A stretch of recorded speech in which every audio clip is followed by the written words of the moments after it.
നമസ്കാരം. ഇന്ന് ഒരു മോശം വാർത്തയോടുകൂടിയാണ് തുടങ്ങുന്നത്. അതായത് റഷ്യയിൽ വലിയ തീവ്രതയുള്ള ഒരു ഭൂകമ്പം ഉണ്ടായിരിക്കുന്നു. ഇതിനെ തുടർന്ന് റഷ്യയിലും അതേപോലെ തന്നെ ജപ്പാനിലും സുനാമി തിരമാലകൾ ആഞ്ഞടിക്കുന്നു എന്നുള്ള വിവരങ്ങളാണ് പുറത്തു വരുന്നത്. അതിൻ്റെ ദൃശ്യങ്ങളും അതിൻ്റെ വീഡിയോകളും ഇപ്പോൾ സമൂഹ മാധ്യമങ്ങളിൽ പ്രചരിക്കുന്നുണ്ട്. എന്നാൽ ഇതുവരെ ഏതെങ്കിലും തരത്തിലുള്ള ഒരു ആൾനാശം റിപ്പോർട്ട് ചെയ്യപ്പെട്ടിട്ടില്ല എന്നുള്ളതാണ് സമാധാനപരമായിട്ടുള്ളത്. എന്നാൽ നിരവധി പേർക്ക്, അതായത് ഭൂകമ്പത്തെ തുടർന്ന് നിരവധി പേർക്ക് പരിക്കേറ്റതായിട്ടുള്ള വിവരമുണ്ട്.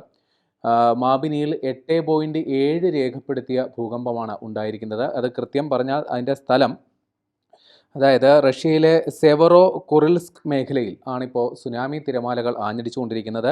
ഈ 8.7 രേഖപ്പെടുത്തിയ ഭൂകമ്പം ഉണ്ടായിരിക്കുന്നത്, അതിൻ്റെ പ്രഭവ കേന്ദ്രം എന്ന് പറയുന്നത് അതായത് പെട്രോപാവ്ലോവ്സ്ക് കാംചാറ്റ്സ്കി നഗരത്തിന് തെക്ക് കിഴക്കായി 126 കിലോമീറ്റർ അകലെയാണ് ഭൂകമ്പത്തിൻ്റെ പ്രഭവകേന്ദ്രം. അപ്പോൾ ഈ നഗരത്തിൽ ഏതാണ്ട് 1,80,000-ഓളം പേരാണ് താമസിക്കുന്നത്. അത്ര വലിയൊരു ആൾക്കൂട്ടമുള്ള ഒരു നഗരപ്രദേശമാണ്. അവിടെയാണ് ഈ ഭൂകമ്പം റിപ്പോർട്ട് ചെയ്യപ്പെട്ടിരിക്കുന്നത്. ഇവിടെ നിരവധി പേർക്ക് പരിക്കേറ്റതായിട്ടുള്ള വിവരങ്ങളുണ്ട്. ഇവിടെ ഇപ്പോൾ സുനാമി തിരമാലകൾ അടിച്ചു കയറുന്ന ദൃശ്യങ്ങളും പ്രചരിക്കുന്നുണ്ട്. എന്നാൽ സുനാമിക്ക് ശേഷമുള്ള സാഹചര്യം എന്തെന്നുള്ളത് സംബന്ധിച്ച് ഇതുവരെ വിവരങ്ങൾ പുറത്തു വന്നിട്ടില്ല. വലിയ താമസമില്ലാണ്ട് ഏതെങ്കിലും തരത്തിൽ വലിയ ഒരു പ്രശ്നം ഉണ്ടായിട്ടുണ്ടെങ്കിൽ അതിൻ്റെ വിവരങ്ങൾ നമുക്ക് കിട്ടും എന്നുള്ളതാണ് മനസ്സിലാക്കേണ്ടത്. ജപ്പാനിലും ആശങ്ക ജനിപ്പിക്കുന്ന സംഗതിയാണുള്ളത്. ജപ്പാനിലും ഇപ്പോൾ സുനാമി തിരമാലകൾ എത്തിയിട്ടുണ്ട്. അതായത് ഇത് പസഫിക് സമുദ്ര മേഖലയിലാണ് ഈ ഭൂകമ്പം ഉണ്ടായിരിക്കുന്നത്. അതുകൊണ്ട് തന്നെ ജപ്പാനിലും ഇതിൻ്റെ ഒരു പ്രതിഫലനം ഉണ്ടായിട്ടുണ്ട്. സുനാമി തിരമാലകൾ ജപ്പാനിലും ഉണ്ടായിട്ടുണ്ട്. ആശങ്ക ജനിപ്പിക്കുന്ന സംഗതി, നമ്മൾ മുമ്പ്, അതായത് 2011 കേട്ട ഫുക്കുഷിമ ആണവ നിലയം, അവിടെ ഇപ്പോൾ സുനാമി മുന്നറിയിപ്പിനെ തുടർന്ന് അവിടുത്തെ ജീവനക്കാരെ മുഴുവൻ ഒഴിപ്പിച്ച ഒരു സാഹചര്യമുണ്ട്. നമുക്കറിയാവുന്ന പോലെ 2011 അത് അന്ന് ജപ്പാനിൻ്റെ, അതായത് കൃത്യം പറഞ്ഞാൽ ഒരു 9 തീവ്രത രേഖപ്പെടുത്തിയ ഒരു ഭൂകമ്പത്തെ തുടർന്നാണ് ഫുക്കുഷിമ ആണവ നിലയത്തിൽ വലിയൊരു ക്രൈസിസിലേക്ക് കാര്യങ്ങൾ പോയത്. കാര്യം, സുനാമി തിരമാലകൾ ആഞ്ഞടിച്ചതിനെ തുടർന്ന് അവിടുത്തെ വൈദ്യുതി ഗ്രിഡുകൾ തകരാറിലാവുകയും അങ്ങനെ ആണവ നിലയത്തിൻ്റെ, അതായത് ഡൈച്ചി ന്യൂക്ലിയർ പ്ലാന്റ് എന്നാണ് അതിൻ്റെ ആണവ നിലയത്തിൻ്റെ പേര്, അതിലെ 3 പ്ലാന്റുകളിലെ 6 റിയാക്ടറുകൾക്കാണ് തകരാറെന്ന് സംഭവിച്ചത്. അതായത് സുനാമി തിരമാലകൾ ആഞ്ഞടിച്ചതിനെ തുടർന്ന് അവിടുത്തെ വൈദ്യുതി ഗ്രിഡുകൾ തകരാറിലായി. ബാക്കപ്പ് ആയിട്ടുള്ള പവർ സപ്ലൈ സംവിധാനങ്ങളും, അതായത് ബാക്കപ്പ് ആയിട്ടുള്ള ബദലായിട്ടുള്ള വൈദ്യുതി വിതരണ സംവിധാനങ്ങളും തകരാറിലായതിനെ തുടർന്ന് റിയാക്ടറുകളിലെ ശീതീകരണ സംവിധാനങ്ങളെല്ലാം തകരാറിലായി. ഇതിനെ തുടർന്ന് ആണവ ഇന്ധനം ഉരുകി ഒലിച്ചതാണ് അന്ന് അപകടത്തിന് കാരണമായത്. നമുക്കറിയാവുന്നതുപോലെ ചെർണോബിൽ ദുരന്തം ഉണ്ടല്ലോ, ഏറ്റവും വലിയ ആണവ ദുരന്തങ്ങളിൽ ഒന്നായിട്ട് വിലയിരുത്തുന്ന ചെർണോബിൽ ആണവ ദുരന്തത്തിന് ശേഷം മനുഷ്യർ കണ്ട ഏറ്റവും വലിയ ആണവ ദുരന്തങ്ങളിൽ ഒന്നായിട്ടാണ് ഫുക്കുഷിമ അപകടത്തെ വിലയിരുത്തിയത്.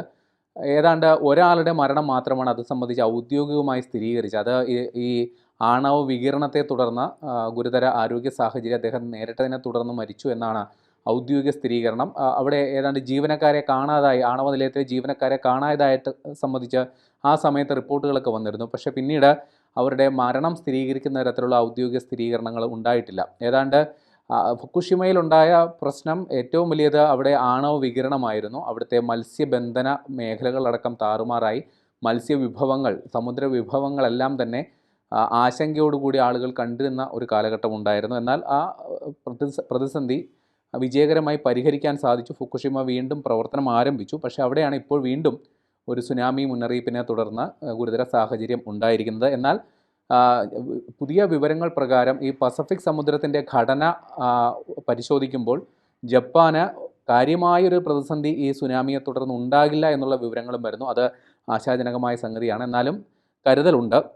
ജപ്പാനിൽ മാത്രമല്ല, മറ്റു പല രാജ്യങ്ങളിലും സുനാമി മുന്നറിയിപ്പ് കൊടുത്തിട്ടുണ്ട്. കൃത്യം പറയുകയാണെങ്കിൽ Indonesia, Philippines, New Zealand, Canada, Taiwan, അമേരിക്കയിലും സുനാമി മുന്നറിയിപ്പ് കൊടുത്തിട്ടുണ്ട്. അത് അലാസ്കയിലും ഹവായിലുമാണ്. അവിടെ അപകട മുനമ്പുകളിലുള്ളവർ പരമാവധി ജാഗ്രത പാലിക്കണമെന്നും തീരപ്രദേശങ്ങളിലേക്ക് പോകരുതെന്നും ഉള്ള വിവരങ്ങൾ വന്നിട്ടുണ്ട്. നേരത്തെ പറഞ്ഞതുപോലെ, അതായത് ഈ റഷ്യയിൽ കൃത്യം പറഞ്ഞാൽ കാംചത്ക ഉപദ്വീപിൻ്റെ സമീപത്തുള്ള ഒരു നഗരപ്രദേശത്താണ് ഏറ്റവും വലിയ പ്രതിസന്ധിയുള്ളത്. അവിടെയുള്ള ഏതാണ്ട് 2000-ഓളം പേരെ ആ പ്രദേശത്ത് നിന്ന് പൂർണ്ണമായും ഒഴിപ്പിച്ചതായിട്ടുള്ള വിവരങ്ങളും ഉണ്ട്. നമുക്കറിയാവുന്നതുപോലെ ഏറ്റവും വലിയ സുനാമി പ്രതിസന്ധി ഉണ്ടായത് കൃത്യം പറഞ്ഞാൽ 2004-ലാണ്. 2004-ൽ ഇന്ത്യൻ മഹാസമുദ്രത്തിലുണ്ടായ സുനാമിയാണ് നമ്മളെ സംബന്ധിച്ച് ഏറ്റവും വലിയ, അതായത് 21-ാം നൂറ്റാണ്ടിൽ കണ്ട ഏറ്റവും വലിയ ദുരന്തം 2004-ലെ സുനാമി ആയിരുന്നു. അന്ന് ഏതാണ്ട് 9.2, 9.3 ഭൂകമ്പമാവനിയിൽ രേഖപ്പെടുത്തിയ ഭൂകമ്പം, കൃത്യം പറഞ്ഞാൽ ഇന്തോനേഷ്യയിലെ സുമാത്ര ദ്വീപിന് സമീപത്തായിരുന്നു അതിൻ്റെ പ്രഭവ കേന്ദ്രം. തുടർന്ന് ഇന്ത്യൻ മഹാസമുദ്രവുമായി ബന്ധപ്പെട്ട് കിടക്കുന്ന ഒട്ടുമിക്ക രാജ്യങ്ങളെല്ലാം തന്നെ അതുമായി ബന്ധപ്പെട്ട സുനാമിയുടെ തീവ്രത അനുഭവിച്ചു എന്നുള്ളതാണ് സംഗതി. ഏതാണ്ട് 30 മീറ്റർ വരെ ഉയരത്തിൽ സുനാമി തിരമാലകൾ പോയി എന്നുള്ളതാണ് വിവരം. എങ്കിൽ സുനാമിയുടെ ഏറ്റവും വലിയ തീവ്രത അനുഭവിച്ചത് ഒന്ന് ഇന്തോനേഷ്യ, തീർച്ചയായിട്ടും അത് അതിൻ്റെ പ്രഭവ കേന്ദ്രം എന്ന നിലയിൽ ഇന്തോനേഷ്യ ആയിരുന്നു. അതിനുശേഷം അതിൻ്റെ ബുദ്ധിമുട്ടുകളേറെ അനുഭവിച്ച രാജ്യം ശ്രീലങ്ക, പിന്നെ ഇന്ത്യയുടെ കൃത്യം പറഞ്ഞാൽ തെക്കേ ഭാഗത്ത് തമിഴ്നാട്, കേരള തീരങ്ങളടക്കമുള്ള മേഖലകളിലാണ് സുനാമി ഏറ്റവും വലിയ നാശം വിതച്ചത് എന്നുള്ളതാണ്. അതുമാത്രം ഏതാണ്ട് ആ സുനാമി അപകടത്തെ തുടർന്ന് മാത്രം ഏതാണ്ട് 17 രാജ്യങ്ങളിലായി 2,30,000 പേർ മരണപ്പെട്ടു എന്നുള്ളതാണ് ഇതുവരെ സ്ഥിരീകരിച്ച കണക്ക്. ഇനിയും ഇതുമായി ബന്ധപ്പെട്ട് കാണാതായവരുടെ അടക്കം വിവരങ്ങൾ ഔദ്യോഗികമായി ഇനിയും സ്ഥിരീകരിച്ചു കഴിഞ്ഞാൽ മരണസംഖ്യ ചിലപ്പോൾ ഇനിയും കൂടാനുള്ള സാധ്യതയുണ്ട്. പിന്നെ ഉണ്ടായ ഏറ്റവും വലിയ സംഗതി, ഏതാണ്ട് 17 ദശലക്ഷത്തോളം പേരെ അന്ന് നമ്മൾ ഭവനരഹിതരായതിനെ തുടർന്ന് മാറ്റിപ്പാർപ്പിക്കേണ്ടി വന്നൊരു സാഹചര്യമുണ്ടായി. കണക്കാക്കിയ നാശനഷ്ടം ഏതാണ്ട് $13 ബില്യൺ